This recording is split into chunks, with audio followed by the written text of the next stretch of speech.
We want you to leave this cruise decided, at least, that you're going to fall in love with you. Because until you fall in love with you, and friends, what's not to love? Until you fall in love with you, you cannot be in the state of allowing. You're only eking out a very small percentage of what is potentially there for you. So, what are the components of being in love with you? Well, it's a gut thing. It's a visceral thing. It's a how I feel. Have you ever tried to make a list of your positive aspects? Is it easy for you? Or is it easier for you to make a list of everybody else in the world's positive aspects? For most of you, we have not seen you practicing loving yourself very much. And we want you to begin making it an emotional feeling thing rather than so much of a thinking thing. But you've got to practice it. You've got to fall in love with you. So, to begin here today, we would like to give you a list of all of the reasons that we love you. We want you to feel the love that Source feels for you. And it would take some doing for you to get up to speed with the way we feel about you, because we have a broader view of you. We know the whole of you. But it is our desire that you make it your quest, that you begin to fall in love with you. And we would like you to begin singing your own praises, at least to your inner being. We want you to know that when you are self-critical, you are very far, in fact, the furthest away from vibrational alignment with Source that you can be. And you are therefore practicing unworthiness rather than worthiness. And therefore, in your practice of unworthiness, you are not practicing the art of allowing. The art of allowing means allowing yourself to be a vibrational match to who you are. And if there is anything that we want you to hear, it is that you are an extension of Source. You are an extension of Source energy. You are an extension of Source, which adores Source. In other words, Source is love. Do you know that in that which man calls God, and in that which we call Source or inner being or Source energy, that there is nothing but love? That's all that exists. That vibration has no resistance whatsoever in it. So when you find self-condemnation, you rip yourself apart from Source, and then you look for the eyes of others to fill that void. And you cannot fill that void with anything but Source. That's the only thing. Void is too strong a word. It is never a void. So here's our list of why and how we love you. Because you said, I will go forth into the new environment, and I will find a way to steady myself, and I will let this new environment stimulate me to the new idea that you then, Source, can rejoice in.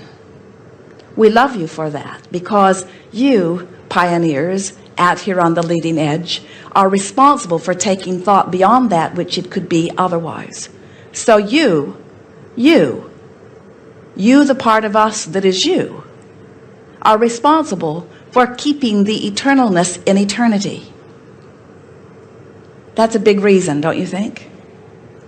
We love you because you are willing to come forth into an environment where there are many unknowns, and you are sure enough from your broader non-physical perspective, you are stable enough that you are willing to take the plunge into this environment, and you are very fast at adapting to it no matter what it is. That's a big reason, don't you think? You are adaptive beings who have a powerful basis. You are intellectual geniuses in that you are born with a faceted mind that gives you the capability of acknowledging your surroundings and becoming at one with it. Now that goes back to the adaptation, but we want to take this appreciation of you just a little further by saying to you that your willingness and ability to adapt is the most responsible thing for the expansion of the universe of all. Your willingness to participate. Now, so far, what we feel from you is not really a resounding rejoicing in who you are, because after all, everybody that's come forth must surely be all of that.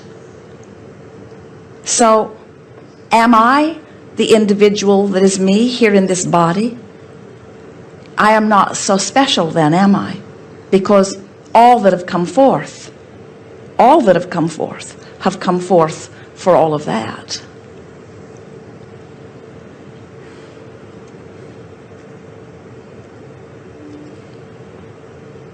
That right there, that competitive, I need to stand out above the rest, that right there is what's stuck in your vibrational craw that keeps you from being the worthy being that you are. That need to separate yourself in a comparative way. What we wish for you as individuals in this room, and certainly what we wish for you as mass consciousness on this planet, is that you begin to look out at those among you and feel your appreciation for them too. And in your love of not some of them, but all of them, you will return to your love of self. So it turns out you cannot be one who condemns the other without shooting yourself in the foot relative to your own sense of worthiness. In other words, we really are all one. But you were born as individual consciousness, as an individual sensory, as individual gut responders to vibrational relativity. And if you will make a decision that first and foremost, I want to love me, and next and equally important, I want to love you, whoever you are, and then you just make it your new mantra. I am love in a physical body, who cannot feel worthy unless I am in the state of loving something, someone. Who cannot be in the state of allowing unless I am loving someone. We think that this new way of looking at it, as you begin to wrap it around the day-to-day experiences that you begin living, will bring you very fast into vibrational alignment with the art of allowing. And then those who watch you will be reflecting back to you evidence that you may lose sight of, because when you get tuned in, tapped in, turned on, when you become a vibrational match to the energy that is you, the good stuff just keeps feeling like the next logical step, the next logical step, the next logical step. You find yourself saying again and again, but of course things always work out for me. Things always do work out for me. I am blessed. I am guided. I am blessed. I am guided. I am the epitome of well-being. Things always work out for me. And then begin noticing how many things who look like they're going wrong turn out to really be going right. It felt like it was going wrong, but really it was going right, because things always work out for me. And when you begin to get into that attitude where no matter what happens, you say, there's something in here about this that someone's orchestrating on my behalf, because things always work out for me. Things always work out for me. Things never go wrong for me. Even when they look like they're sort of kind of going wrong, they're really not going wrong. They're really going right. And later on, I'll be able to see it more clearly. And as you begin to beat that drum and allow the things in your life to really go right for you, what you will begin to notice is that you will find an avalanche of people making their way into your life experience. And don't worry, it'll only be those who are ready to know what you are already knowing who will begin to reflect back to you in amazement the extraordinary life that you are living.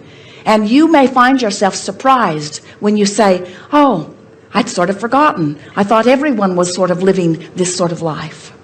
We want you to be the ambassadors that you were born to be, the ambassadors of well-being, the ambassadors of worthiness, the ambassadors that move through time and space amongst those who maybe don't remember yet. And that the thing that you are expressing with the greatest amount of fervor and the greatest amount of supportive evidence to back it up, that says things always are in the process of working out for me, because I was born to live a good life. It is my inheritance. It is my destiny. And it is that which is happening around me all day, every day. We are eager to talk with you about anything that is important to you. We want to help you see that your destiny is one of well-being. And we'll do our part as best we can to help you find vibrational alignment with the things that will cause you to allow more evidence of it as quickly as possible. You are ready. Start right here on the aisle. Come forward if you will. And then there, stand if you think it's you. Yes.